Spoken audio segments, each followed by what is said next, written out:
महर्षि अगला प्रश्न है कि राधे श्याम महाराज जी, भजन मार्ग में एक दूसरे से ईर्ष्या से कैसे बचा जा सकता है, कृपया समाधान करें।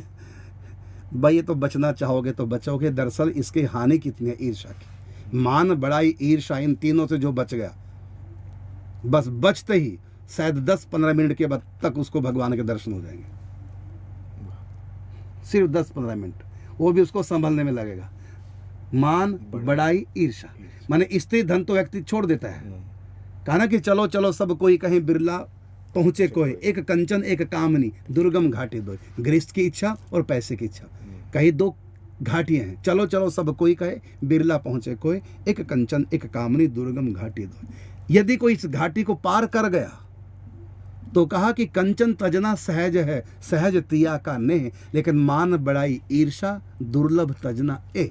अगर ये तीनों चीजें त्याग दी तो त्यागा शांति निरंतरम, तुरंत उसको शांति प्राप्त होगी। यदि उसमें प्रेम के संस्कार हैं, बस शांति प्राप्त होती, अपने आप को संभालेगा, पावर उसके अंदर भीतर आएगी शांत रस की, और उस शांत रस के समुद्र में फिर साकार रूपी कमल विकसित हो जाएगा तुरंत, जहां देर नहीं लगेगी। यही उसको छिपा के रखती है, राग द्वेष मुक्त। इसी का गीता में कहा शांति निरंतरम, तुरंत त्यागा शांति निरंतर, तुरंत, 1 सेकंड की देरी नहीं। इसी प्रकार नाम जप में अगर 6 शर्तें पूरी हमने कर दी, गुप्त, अकाम, निरंतर, ध्यान सहित सानंद, आदर युत जपते तुरत तुरत पावत परमानंद। तो मान, बड़ाई, ईर्षा इनका कर दे दाह, मतलब जला दे इनको।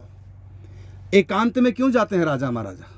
घर में भी तो भक्ति हो सकती है। जो संत बनते हैं ना, उनके घर वाले यही कहते हैं घर में भी तो भक्ति होती है। तो ये राजा सब पागल थे जो छोड़ छोड़ के जंगलों में जाते थे बच्चों को, अपने ज्येष्ठ पुत्र को राजा तिलक करके, क्योंकि ऐसे माहौल में राग द्वेष और ये मान, बड़ाई, ईर्षा ये घायल करती रहेंगी, साधना में विघ्न पहुंचाती रहेंगी। और जब जंगलों में चले जाएंगे, वहाँ कोई है नहीं किससे राग द्वेष करें, तो जल्दी से मन शांत हो जाता है। इसलिए एकांत में जाया जाता है। तो आप इसकी हानियाँ समझें।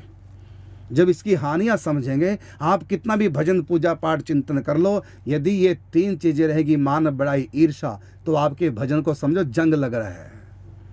आपके भजन को तीनों चीजें खाई जा रही हैं। वह है कि अंधी पे से कुत्ता खाए, ये स्थिति हो जाएगी।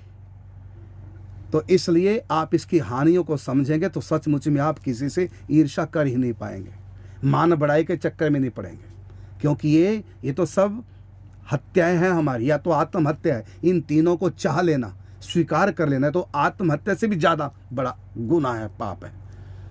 तो इसलिए इसकी हानियां समझिए। कहा कि प्रतिष्ठा सुकरी विष्ठा, बताइए ये प्रतिष्ठा, यश जिसको हम चाहते हैं, ये सूर्य की विष्ठा के समान त्याज्य है, बमन के समान त्याज्य है। तजत बमन इव जन बड़ भागी, उल्टी जैसे हम करते हैं, देखने का भी मन नहीं करता, इतना घृणित, इससे भी अधिक घृणित है ये मान चाहना, ईर्षा, बड़ाई। और ये बहुत ऊंचे साधक को भी पटक करके नीचे गर्त में ले जाती। इसलिए इनसे बचिए।